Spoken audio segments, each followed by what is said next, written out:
기도하겠습니다. 우리를 향하신 하나님의 뜻이 있습니다. 하나밖에 없습니다. 우리가 행복하게 잘 사는 것입니다. 사람은 언제 행복할까를 생각해 봤습니다. 두 경우가 있는 것 같습니다. 첫째는 죽을 만큼 사랑하는 사람을 만났을 때, 그때 사람은 행복합니다. 제가 77년도에 결혼을 했는데 결혼을 하고 몇 달 되지 않아서 어느 목사님의 설교를 통해서 큰 은혜를 받았습니다. 목사님의 설교 중에 함석헌 선생의 시를 읽어주셨어요. 그대는 그 사람을 가졌는가라는 시였습니다. 말리길 떠나는 길 처자를 내맡기며 갈만한 사람, 그 사람을 그대는 가졌는가, 이렇게 시작되는 시였습니다. 제가 그 시를 들을 때 이렇게 가슴이 뛰었어요. 왜냐하면 저한테는 그런 친구가 있더라고요. 제가 말리길을 떠나게 되면 내 처자를 누구한테 맡길까? 두 번도 생각 안 해도 됩니다. 그 친구한테 맡기는데, 그 친구한테 맡길 때, 야, 미안하지만 내가 좀 맡아야 되겠다, 그렇게 얘기하면 우리 친구가 되게 화를 내거나 섭섭해 할 거라 생각했어요. 내가 너한테 그런 친구냐, 그렇게 항의할 만한 친구가 있었습니다. 그 친구가 만일 말리길을 떠난다면 그건 두말할 것 없이 그 집 처자식 제가 맡습니다. 그건 지금도 마찬가지입니다. 그 집 아이가 밥을 먹으면 우리 아이도 밥 먹은 거고, 그 집 아이가 학교를 가면 우리 아이도 학교를 가는 겁니다. 제 마음에 내 아들과 그 집 아들이 이렇게 크게 달라지지 않을 그런 친구가 저한테는 그때도 있었고 지금도 있습니다. 그때 참 기뻤습니다. 그래서 집에 돌아와서 그 시를 목사님한테 베껴서 와서 캐나다에 있었는데 그 친구에게 편지를 보냈습니다. 그리고 끝에다가 이렇게 썼습니다. 내가 있는 나는 행복이니라. 내가 있는 너도 행복이니라. 너와 내가 있는 이 세상도 행복이니라. 결혼한 지 한 석 달 됐을 때인데 아내가 이렇게 보더니 이 양반들 연애하네, 그래서 웃었습니다. 저는 그 함석헌 선생이 그 시를 통해서 얘기하려고 하는 핵심이 뭔지를 알았습니다. 그게 행복이었습니다. 그래서 내가 있는 나는 행복이고, 내가 있는 너도 행복이고, 너와 내가 있는 이 세상도 행복이니라, 그렇게 적어 보냈습니다. 사람은 죽을 만큼 사랑하는 사람을 만났을 때도 행복하지만 죽을 만큼 사랑하는 일을 만났을 때 또 행복합니다. 제가 좋아하는 시 중에 윤동주 시인의 십자가라는 시가 있습니다. 여러분도 잘 아시는 시입니다. 쫓아오던 햇빛인데 교회당 꼭대기 십자가에 걸렸습니다. 첨탑이 저렇게 높은데 어떻게 올라갈 수 있을까요? 종소리도 들려오지 않는데 휘파람이나 불며 서성거리다가 괴로웠던 사나이, 행복했던 예수 그리스도에게처럼 나에게도 십자가가 허락된다면 모가지를 들이우고 꽃처럼 피어나는 피를 어두워가는 하늘 밑에 조용히 흘리겠습니다, 라고 하는 시입니다. 이 윤동주 시인의 십자가 시에 참 독특한 것이 있습니다. 십자가를 부러워하고 있다는 겁니다. 여러분, 세상에 부러워할 것이 없어서 십자가를 부러워하겠습니까? 그게 얼마나 고통스러운 일인데, 인간이 당할 수 있는 최악의 케이스인데 나에게도 십자가가 허락된다면 하고 십자가를 소원하고 있습니다. 왜 그럴까 곰곰이 생각했습니다. 윤동주 시인이 십자가를 행복으로 이해하고 있다는 사실을 발견했습니다. 얼마나 행복했을까? 예수님이 십자가에서, 생각해보니 맞습니다. 말도 못할 극한의 고통이지만 그만한 고통의, 극한의 고통을 지불할 만한 일이 있는 사람은 행복한 사람입니다. 우리 한국이 경제적으로 엄청난 부흥을 했습니다. 제가 첫날부터 얘기했었는데요, 60년대 우리는 필리핀보다 4배 정도 가난한 나라였습니다. 지금 우리가 그 이상 더 많이 발전했죠. 100불 미만의 나라가 3만 불 가까운 나라로 저희 삶 속에서 바뀌었습니다.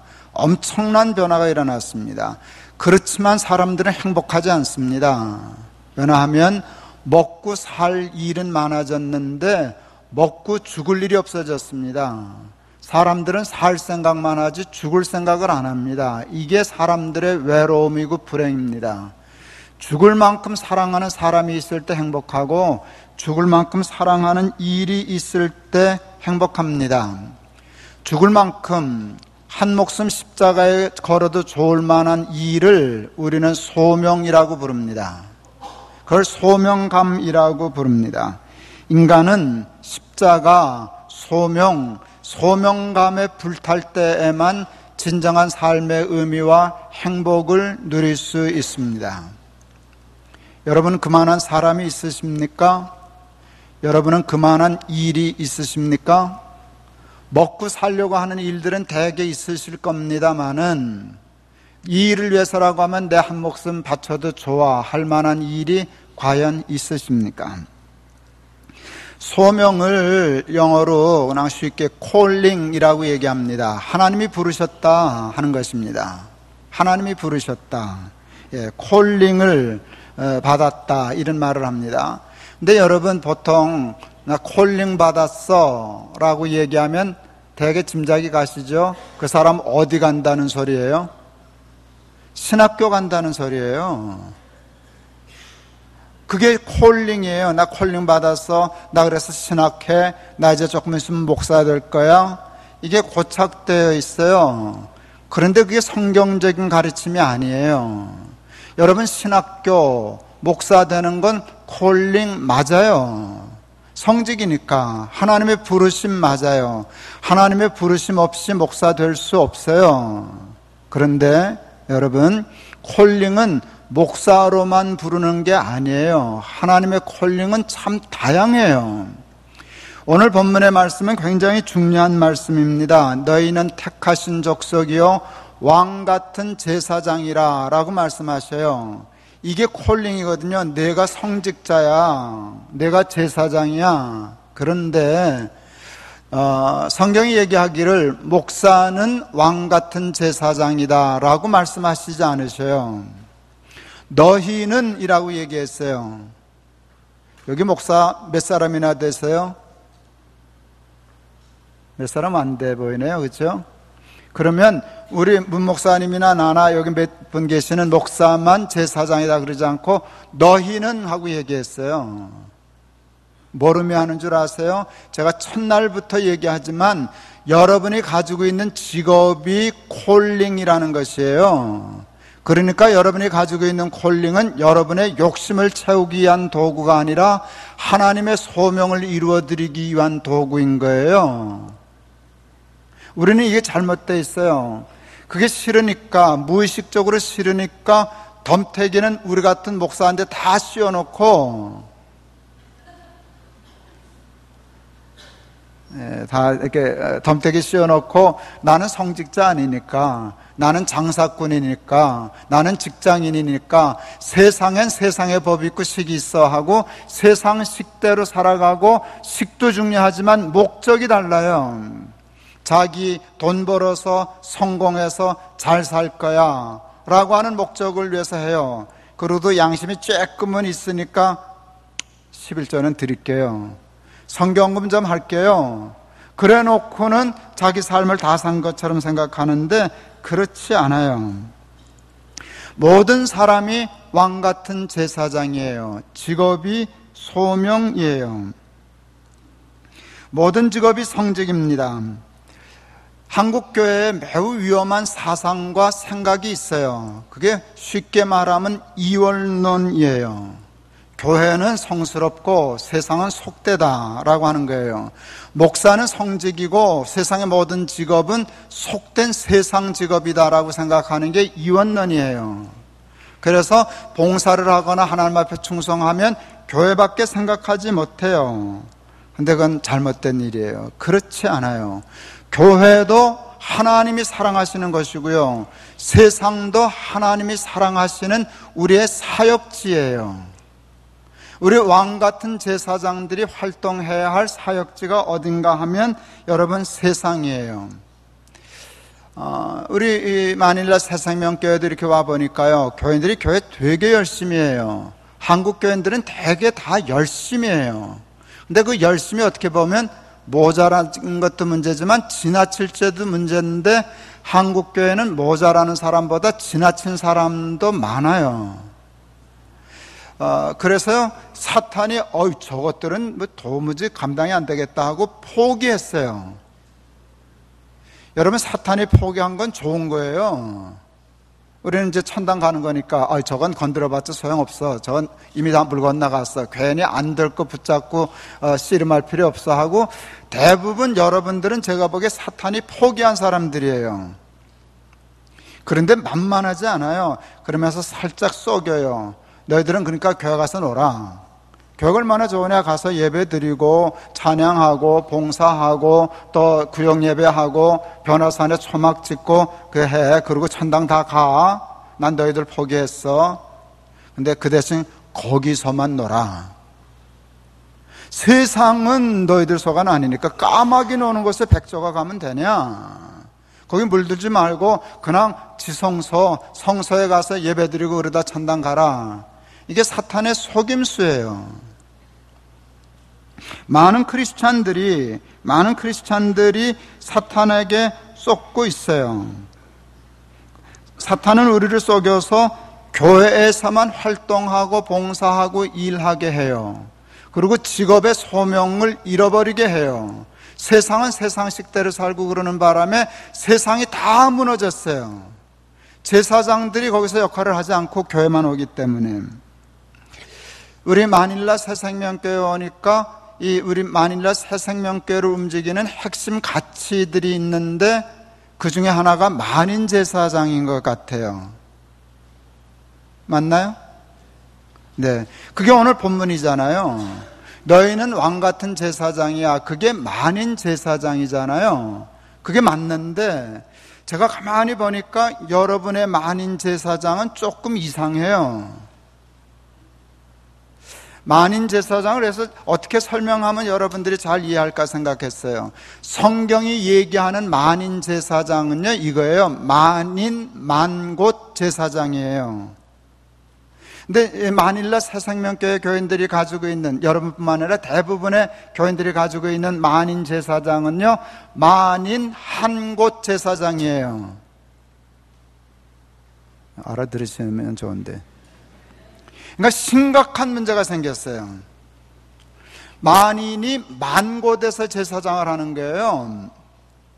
하나님이 직업을 다양하게 하셨어요. 그 직업은 밥 벌어 먹으라고 한 게 아니에요. 돈 벌고 성공하는 일이 목적이 아니에요. 그거는 수단과 방법이에요. 과정이에요. 목적은 다 똑같아요. 성공하는 거나 돈 버는 거나 그 모든 목적은 돈 벌기 위해서 성공하기 위해서가 아니에요. 돈 벌고 성공해서 그것을 통해서 제사장 역할을 감당하려고 하나님 나라라고 하는 소명이 다 있어요.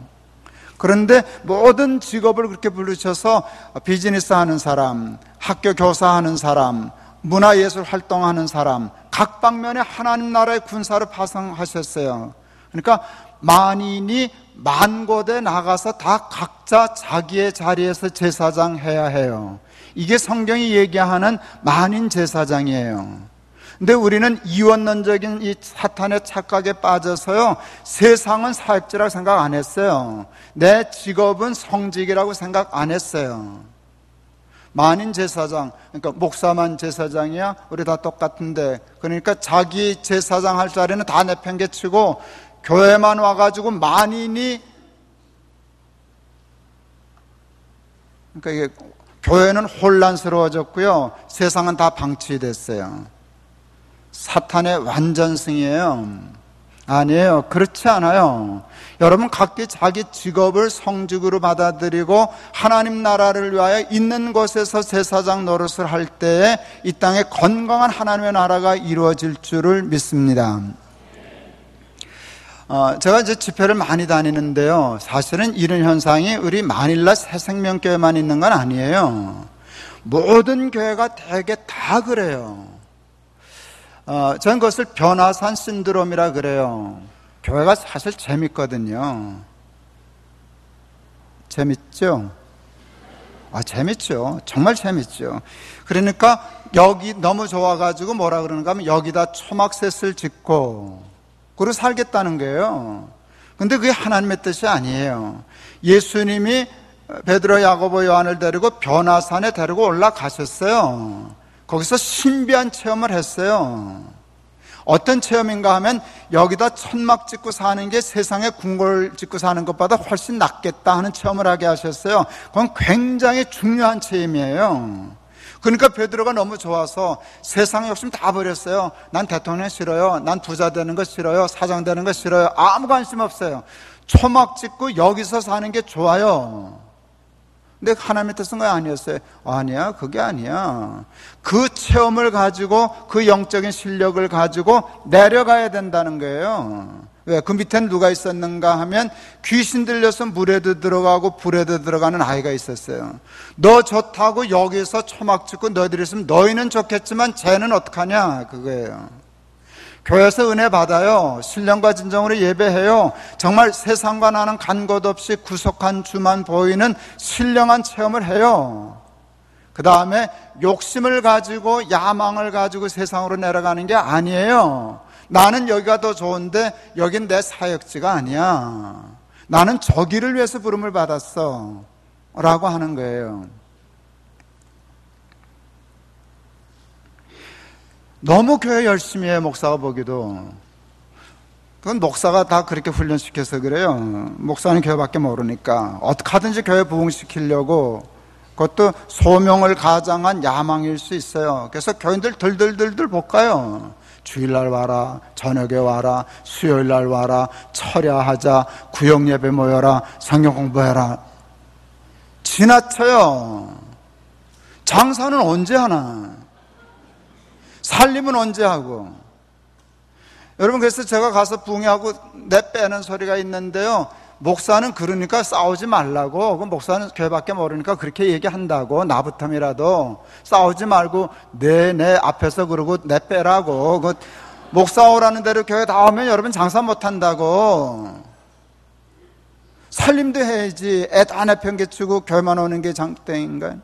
그건 아니거든요. 주부는 주부의 직업이 있는 게 그 직업이잖아요. 전업주부.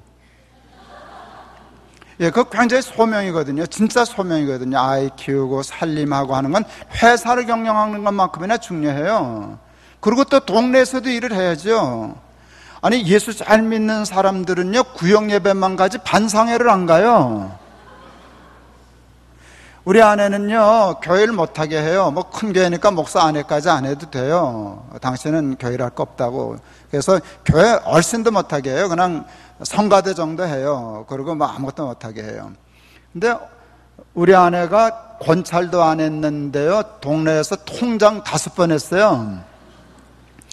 어느 날 제 집으로 전화가 왔어요. 제 전화로. 여보세요? 그랬더니 거기 김 대표님 집이죠? 그래요. 그래서 우리 집은 대표가 없으니까 예, 잘못 걸리셨는데요. 그랬더니 다급히 거기 김병숙 대표님 전화 아니에요? 그래요. 김병숙 우리 마누라거든요.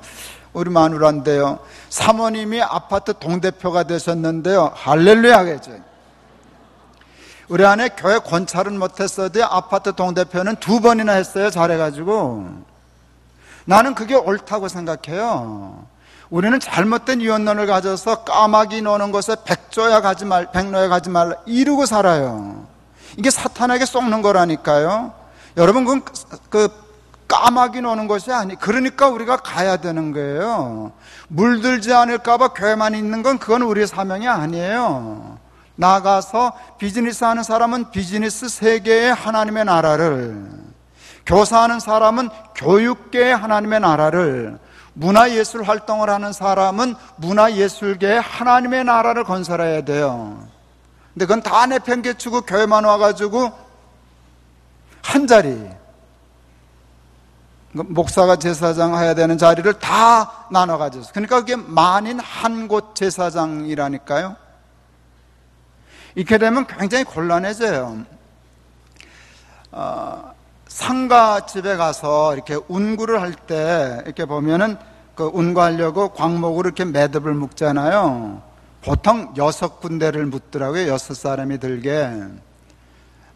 옛날에 우리가 가난할 때는요, 관이 작았어요. 돈이 많이 드니까 판자떼기 같은 관 썼어요. 그러니까 6살이 들어도 가뿐해요. 이게 확실히 국민소득이 올라가면서 관이 두꺼워지더라고요. 관이 굉장히 두꺼워져요. 뭐 이런 걸 써요. 그리고 이제 부모한테 효도 안 했던 사람일수록 관이 두꺼워요.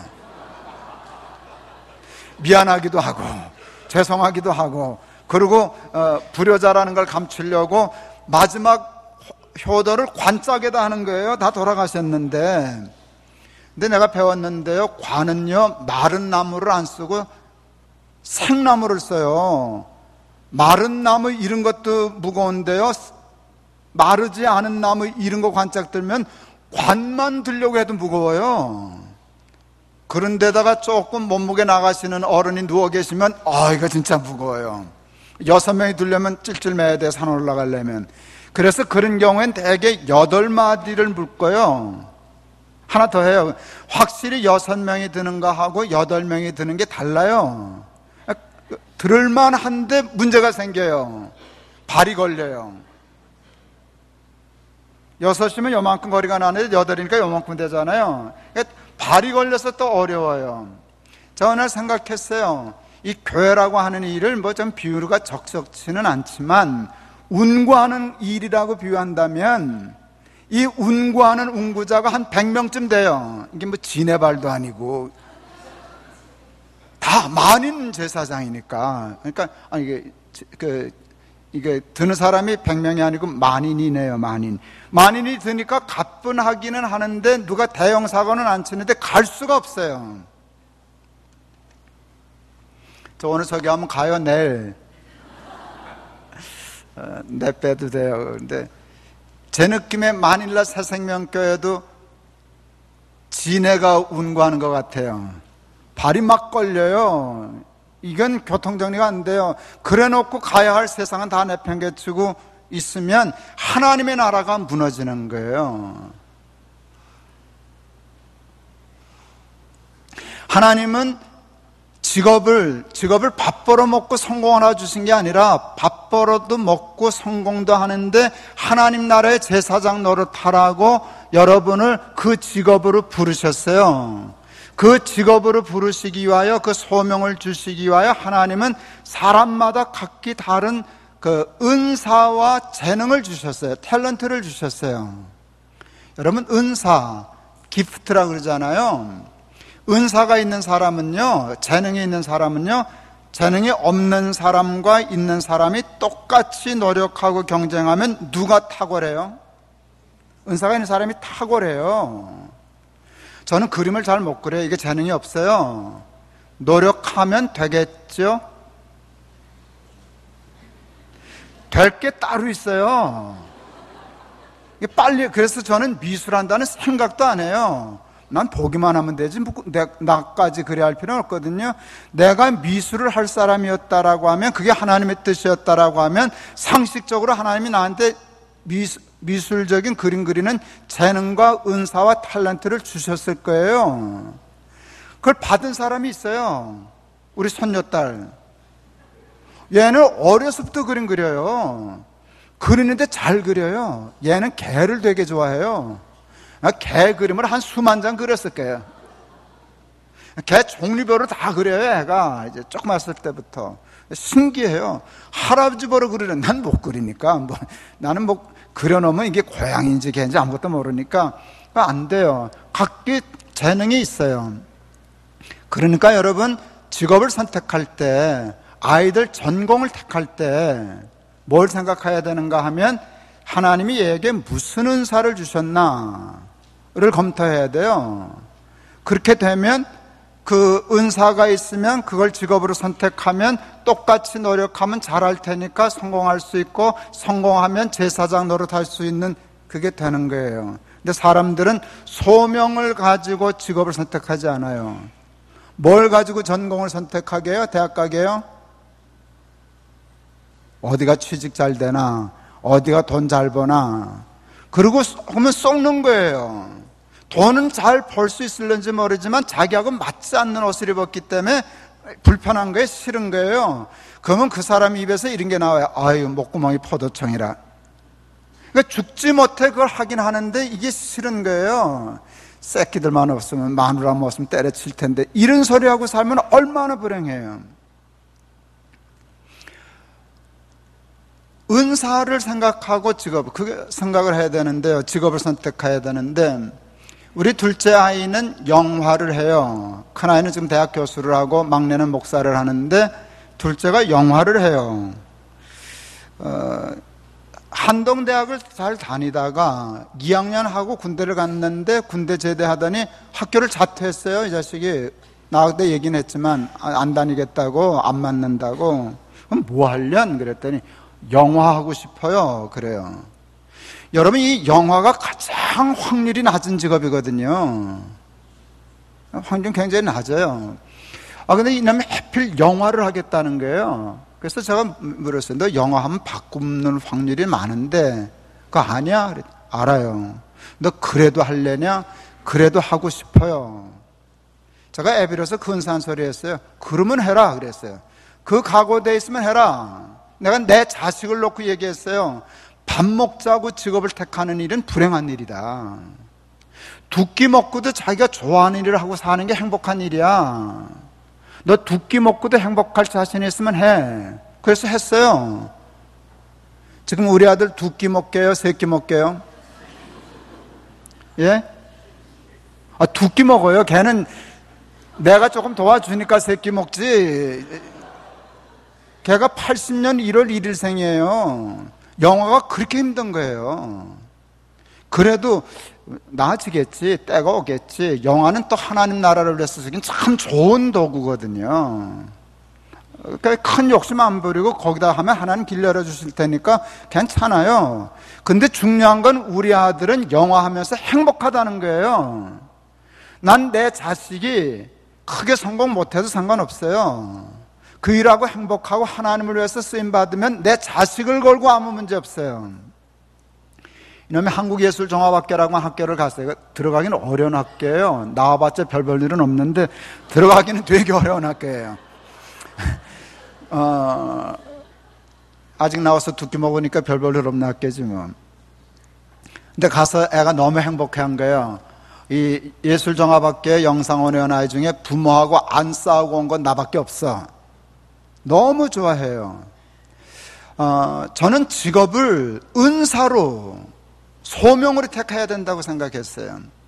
우리 막내 아들이 지금 목사를 하는데, 부목사를 하는데, 이 자식은 패션 디자이너가 되고 싶어 했어요. 옷을 너무너무 좋아해요.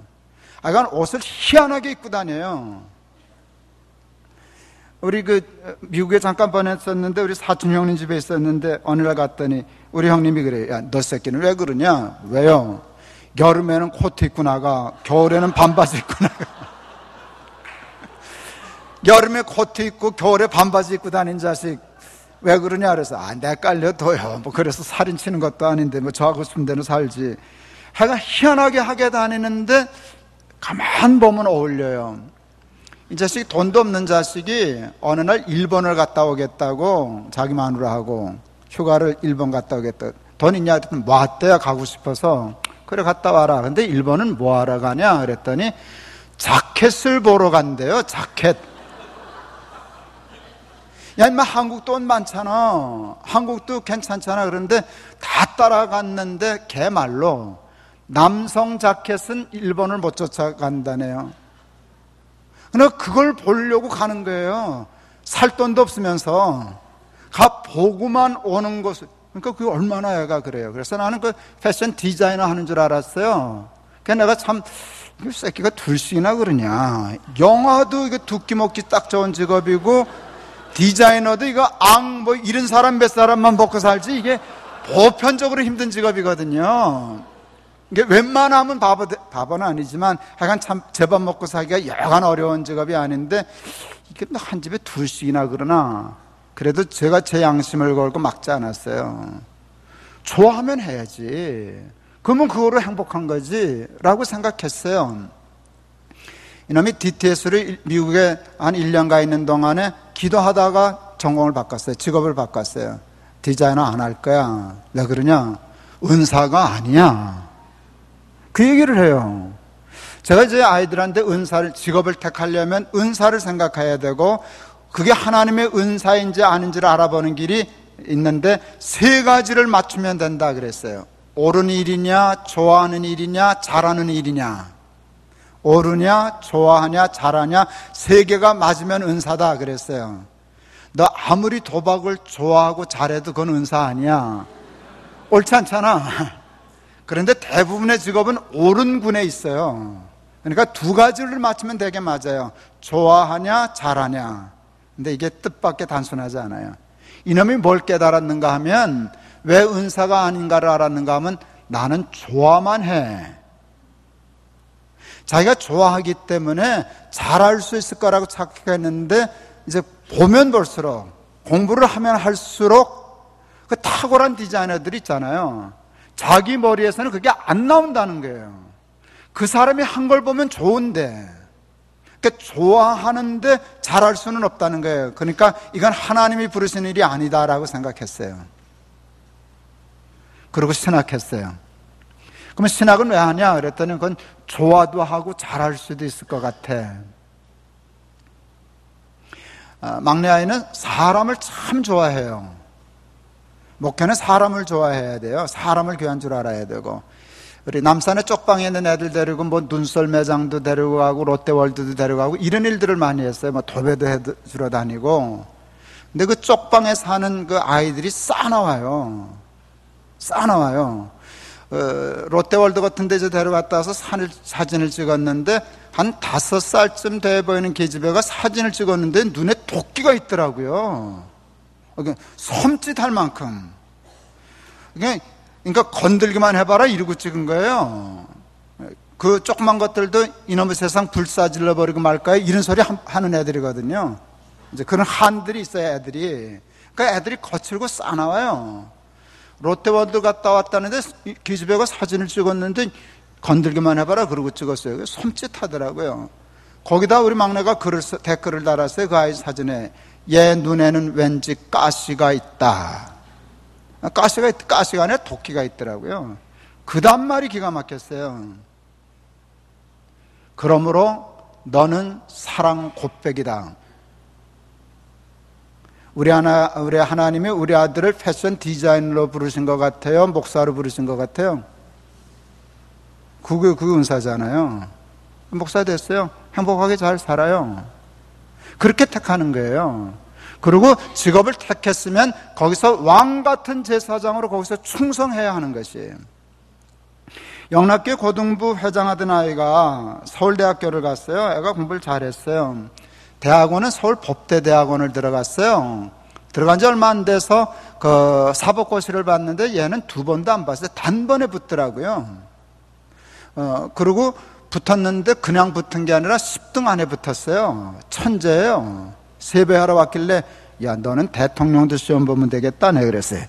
아마 대통령을 시험 봐서 뽑으면 걔는 언젠가 한번 할 거예요. 시험 보면 다 되는 아이니까.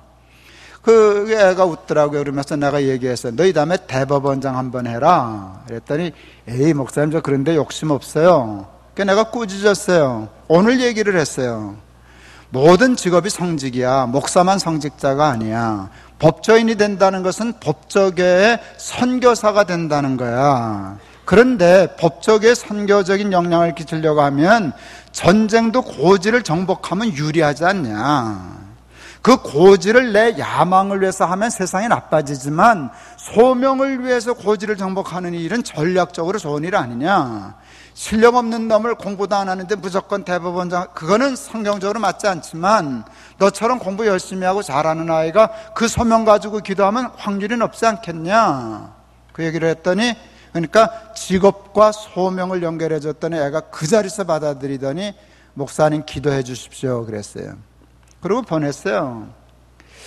몇 달 있다가 영락교회 그 사법고시 준비하는 대학부 아이 하나가 저를 찾아왔어요. 사법고시를 준비하다가 여름에 영락교회 대학 청년부가 해마다 농철 봉사를 가는데 머리 식힌답시고 쫓아갔어요. 여러 가지 이발팀도 있고 농사하는 팀도 있고 축구전도팀도 있는데 얘네들은 축구전도팀에 끼어서 전도하다가 성령 체험을 했어요. 전도하는 게 너무 무섭고 떨려가지고 떨리니까 기도를 많이 했잖아요. 그러면서 성령 체험을 했어요. 영락교회는 방언이 잘 안 터지는 교회거든요. 여기도 잘 안 터지죠. 되게 성격이 있더라고요. 나도 아직도 못하니까 그런데 얘네들이 방언이 터지고 생 난리가 났어요. 마음이 뜨거워지니까 얘네들이 봉사 갔다 와서 대학부 예배 끝나면 자기들끼리 모여서 기도회를 하기 시작했어요. 어느 날 기도하다가 마음이 뜨거워져서 이놈들이 다 선교사 헌신을 했어요. 서원 기도를 했어요. 선교사가 되겠습니다. 이게 뜨거운 때는 괜찮은데 깨고 말똥말똥해지니까 난리 났거든. 몇 달 후에 사복꽃이 봐야 되는데 하나님 앞에 서원 기도를 해버렸으니까 이거 큰일 났거든요. 고민하다가 날 찾아왔어요. 목사님, 서원하고 어기면 벌 받죠. 이게 보통 생각에서 온 게 아니에요. 너 오늘 나한테 잘 왔다. 내가 생각하는 선교의 개념이 좁아.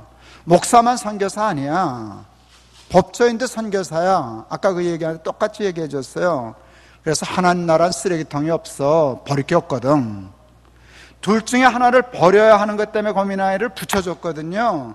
법조인이 되는 것과 선교사가 되는 일이 같은 일이야.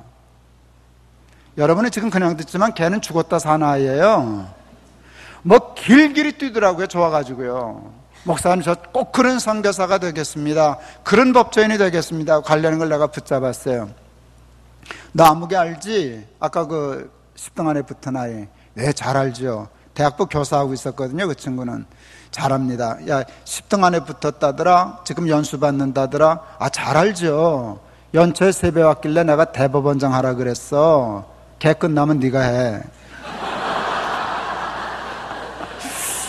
제가 이래봬도 벌써 대법원장을 2이나 임명했잖아요. 되고 안 되는 건지 문제지만. 여러분 있는 세상의 일을 그렇게 이원론저 까마귀 노는 것이라고 함부로 얘기하면 안 돼요. 여러분은 거기에 부르심을 받았어요. 그러니까 하나님이 가만 보면은요, 내가 하나님은 아니지. 하나님의 이렇게 위치에서 보면 답답할 거예요. 저거는 자기한테 맡겨지는 다 내팽개치고 왜 교회 와서만 저러고 난리냐.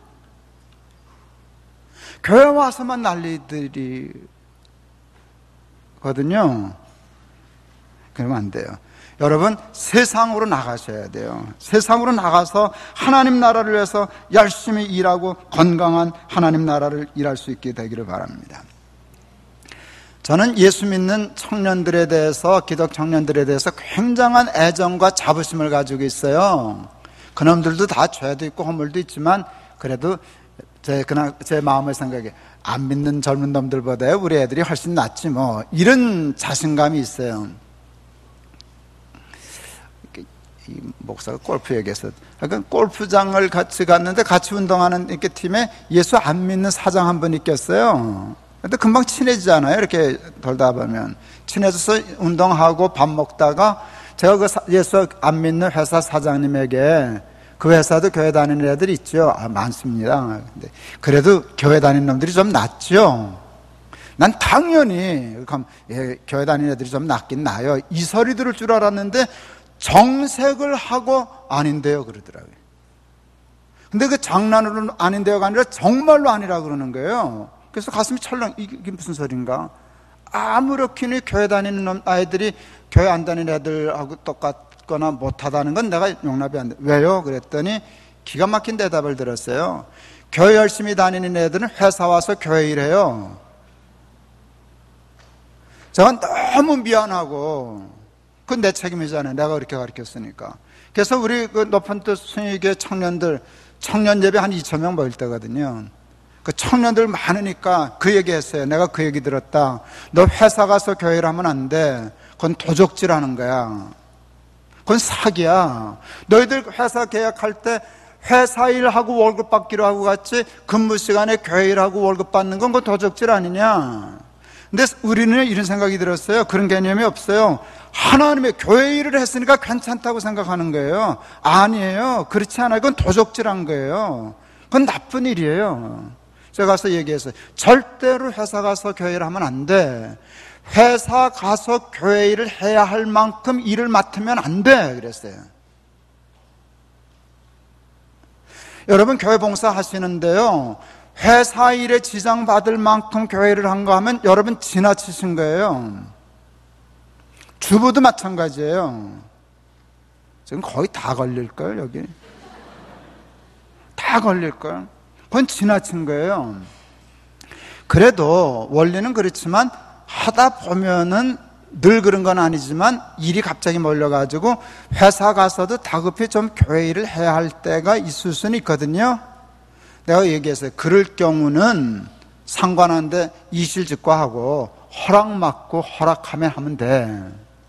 허락해 주셨어도 그냥 넘어갔어도 내 양심적으로 나중에 다시 시간 보충해야 돼. 그게 정직한 거야. 그게 정직한 거예요. 우리 청년들만 해도요, 근무 시간에 교회를 하고도 잘못됐다는 의식이 없어요. 왜? 옳은 일을 하고 좋은 일을 하고 교회를 했기 때문에 괜찮다라고 생각해요. 그렇지 않아요. 그래서 교회 열심히 다니는 아이들은 회사에서 생산성도 떨어질 수도 있고 또 술 안 먹는다고 잘 어울리지도 않고 저 혼자 잘난 척하고 깨끗한 척하고 하니까 회사에 별로 도움이 안 된대요. 그러면 안 돼요. 그러면 경쟁력이 떨어지는 거예요. 그렇다고 와서 같이 술 마시고 뭐 그러라는 거는 꼭 아니지만 그래도 잘 어울리고 거기서 영향력을 행사하고 실력을 가지고 인정받아서 제사장 노릇을 할 생각을 해야지. 다리 부러진 장수 성 안에서 큰 소리 친다고 세상에선 다 백전백패하고 다 내팽개치고 직무유기하고 여기만 와가지고 지네 다리처럼 들러붙으면 교회는 뭐가 되고 세상은 뭐가 되냐 그 말이에요. 높은 뜻 순위교회를 우리 시작하고 우리 교인들은 저한테 귀에 딱지가 않도록 들은 말이 있어요. 나가놀아라 그랬어요. 나가놀아라. 나가놀아라 그랬어요. 교회는 나한테 맡기고 난 여기서 월급 받잖아요. 모든 일에 저는 아마추어를 신뢰하지 않아요. 전 되게 프로 정신이 있어요. 저는 목사만 주의종이란 생각이 없어요. 그러니까 목사만 특별히 거룩해야 된다. 그거 허위의식이에요. 다 똑같지. 목사나 교인이 똑같지. 뭐가 달라요? 하는 역할과 일이 다른 것 뿐이지. 똑같아요. 제가 늘 첫날도 얘기했잖아요. 목사가 해서는 안 되는 일은 장로님도 하면 안 돼요. 장로님 교인들이 해도 되는 일은 목사도 해도 돼요. 그래서 나는 골프를 쳐요. 그게 한국에서 어려웠어요. 내가 속으로 그랬어요. 지들은 치면서 왜 나버려 치지 말라 그래. 나버려 치지 말라 그러면 지들도 치지 마셔야지. 그 배짱이에요. 전 정말 그래요. 목사이기 때문에 특별히 달라야 할 건 나는 없다고 생각해요. 뭐가 다르냐? 직업이 다른 거예요. 근데 직업이 뭔지 아세요? 직업을 프로라고 그러잖아요. 프로는 월급 받는 사람이에요. 저는 목사라는 직업을 이렇게, 목사님도 되게 싫어요. 내가 그렇게 함부로 얘기하는 거를. 목사는 돈 받고 성경 읽는 사람이다. 그렇게 얘기했어요. 그래서 달라요. 목사가 여러분보다 훨씬 신령하거나 똑똑해서가 아니에요. 그건 똑같아요. 하나 차이는 돈을 받았느냐 안 받았느냐의 차이예요. 여러분은 성경 읽을 때 돈 안 받죠? 그러니까 책임감도 없죠? 그러니까 여러분 그냥 하루에 석 장 읽는다 그냥 읽으면 돼요. 목사는 직업적으로 성경을 그렇게 못 읽어요. 돈을 받아 먹었는데 그렇게 읽으면 어떡해. 찾아내야지. 성경에서 뭘 못 찾아도 여러분 아무런 책임감 없어요. 여러분 돈 안 받았으니까. 나는 월급을 받았잖아요. 뭘 찾아내서 갖다 줘야 되잖아요. 목사님 나 강사비 주나? 여러분 강사비 받아서 이걸 하기 때문에 여러분이 성경 보는 거하고 내가 달라요. 그걸 프로라고 그래요. 그래서 그걸 찾아가지고 전달하니까 여러분은 다 공유를 하게 되는 거죠. 이게 하나의 시스템이에요. 절 키워주신 목사님이요, 옛날 어른이신데 참 앞서가시는 분이셨어요. 아까 우리 잠깐 쉬는 시간에 장로님 두 분하고도 그 얘기를 했는데 저를 목회를 일일이 코칭하신 분이에요. 멘토로 1:1 교육을 받았어요. 저는 제가 자라난 교회 초등학교 1학년부터 다닌 교회에서 목사가 됐으니까 아들같이 생각하고 키우셨는데 여러 가지 잊혀지지 않는 말씀이 있는데 그 중에 하나가 이거예요. 너 김 목사 이 다음에 당회장 할 때 장로님들이 김 목사가 생각지도 못한 안을 1년에 2번 내면 사표내 그랬어요. 너는 월급 받고 일주일에 엿새를 교회만 생각해야 되는 사람이잖아. 장로님은 교회 와서 일도 하지만 회사 일도 하고 나가서 얼마나 그러면서 그렇게 생각하는데 같은 똑같은 생각을 하는 건 이해할 수 있지만 너는 생각지도 못하는 일을 2번이나 당하면 너는 월급 받을 자격이 없다는 거예요. 그런데 여러분, 사람이 바보가 아니면은요, 일주일에 월급 받고 그것만 생각하는 사람하고 월급 안 받고 다른 일을 하다가 하는 사람하고 똑같으면 내가 바보인 거죠. 이게 전문성이라는 거예요. 이게 직업이라는 거예요. 이게 직업이라는 거예요. 그러니까 모든 전문성을 살려야 돼요. 여러분은 회사에서 그러니까 전문가가 돼야 돼요. 정신 딴 데 팔지 말고 마음을 다하고 뜻을 다하고 정성을 다해서 장사하고 회사하고 직장생활하고 또 진급하고 영향력 행사하고 그러면서 하나님 나라를 위해서 쓰고 잠깐 와서 봉사하시는 거예요. 목사는 가서 여러분 회사 일 안 하잖아요. 거기 가서 내가 만인 병원에 가고 의사하는 장로님한테 만인 제사장인데 왜 의사만 진료해? 나도. 많은 분들이 생각하는 게 만인 의사설이에요. 이게 생사람 잡는다고. 약은, 진료는, 목회는. 그리고 여러분 직장은 다른 거예요. 제가 첫날 얘기했어요. 말씀 마치렵니다. 흥분해서 제가 잠깐. 이랜드 방성기 목사님 제가 참 좋아해요. 그분이 직장 사역 연구소라는 걸 해요. 평생 사역이 그거예요. 똑같은 개념이에요. 직장이 사역장이라는 거예요. 직장 사역 연구소를 해요. 제가 동안께 첫 목사 됐을 때 교인을 제일 먼저 훈련시킨 거에 그 직장 사역 연구소 팀을 다 초등에다가 우리 교인들 훈련시켜 달라고. 바로 이 훈련시키는 거예요. 직장이 사역지인데 전문가로서 어떻게 훈련을 받아야 되는가, 그거 훈련을 6개월씩 시켰어요. 6개월씩 시켰죠. 예. 그 일을 하는데 그 방성기 목사님이 기가 막힌 얘기를 했어요. 첫날도 제가 얘기를 했어요. 선교라고 하는 것을 연극으로 비유했어요. 연극. 근데 그 선교라고 하는 연극을 공연하는 무대가 2군데라는 거예요. 하나는 교회라고 하는 무대가 있고 하나는 세상이라고 하는 무대가 있다는 거예요. 근데 우리의 문제는 뭔가 하면 아까처럼 이원론적인 사고에 빠져서 세상이라는 무대를 걷어치웠어요. 그건 무대가 아니라고 봤어요. 아니요, 똑같은 무대가 있어요. 근데 어느 것이 더 낫냐, 그게 아니에요. 똑같이 중요한 무대예요. 그건 평등해요. 차별이 없어요. 그런데 주연과 조연이 각기 다르대요. 무대에 따라서. 교회라고 하는 극장과 무대의 주연은 목사래요. 그리고 교인은 조연이래요. 기분 나쁘시죠? 근데 기분 나쁠 거 없어요. 세상이라고 하는 무대의 주연은 교인이래요. 목사는 조연이래요. 그러니까 내가 그 마음에 들어요. 그러니까 한 번의 주연과 한 번의 조연을 나누어 가졌어요. 그러니까 차별 없어요. 뭐가 있어요? 구별이 있어요. 제가 첫날도 얘기했지만 사람들은 구별과 차별을 잘 구별 못해요. 구별한다 그러고 차별해요. 차별 안 한다 그러고 구별 안 해요. 만일에 새생명교회는 어디게요? 차별 안 한다 그러다가 구별 안 하는 교회예요. 잘 내가 간 다음에 곰곰이 씹어봐요.